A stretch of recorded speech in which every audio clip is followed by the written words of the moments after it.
Okay, Ritchie Valens fans, that was Ritchie Valens' cover song of Santo and Johnny's Sleepwalk.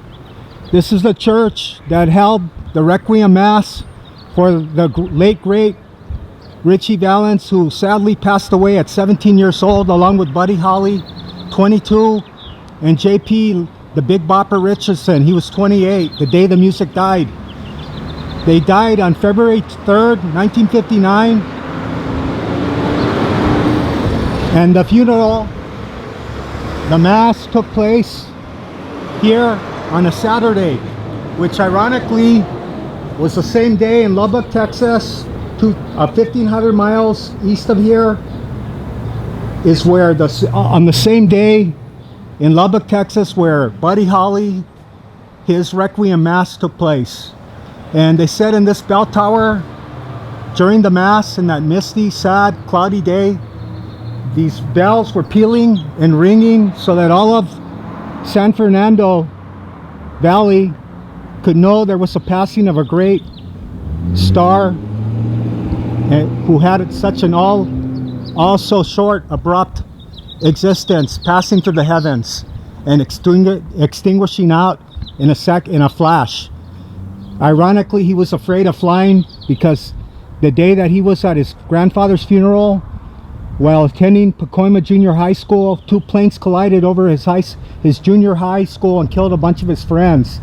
And ironically, he was afraid to die. So the day before he was going on his tour with Buddy Holly, Tommy Alsop, JP Richardson, and Waylon Jennings, known as the Winter Dance Tour, he had a farewell party, and his mother took him to Guardian Angel Catholic Church around the corner from where he lived on Laurel Canyon Boulevard, and they were praying for his safe return. And sadly, in his pocket in Clear Lake, Iowa, where he crashed, the plane crashed, in his pocket was a letter from his mother, and in the letter it said, "Be good, and I miss you more every day."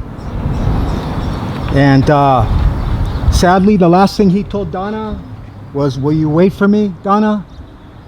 And okay, I'm gonna take you fans now to the final resting place. I'm gonna end this virtual tour of Pacoima and San Fernando. And Pacoima, it was his hometown.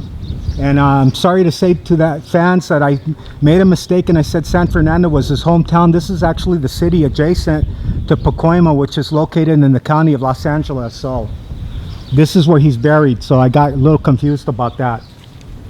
And he was the first rock and roll young man of Mexican ancestry to chart on the rock and roll Billboard charts.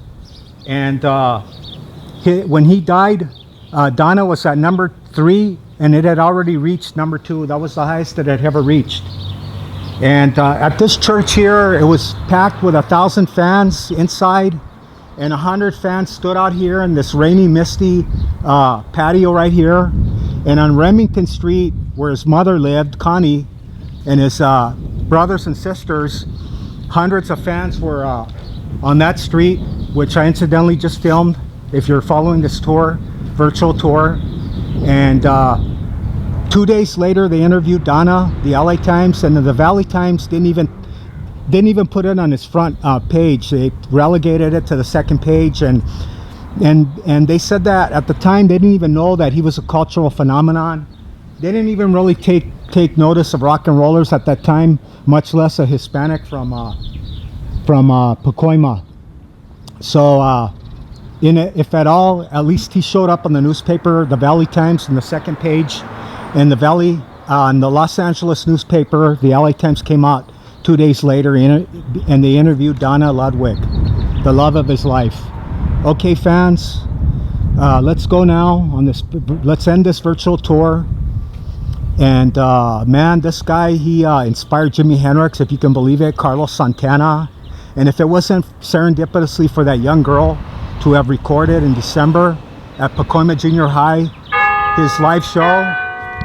We wouldn't have anything for posterity much except his studio recordings at Gold Star Studios, which I incidentally uploaded to my YouTube channel.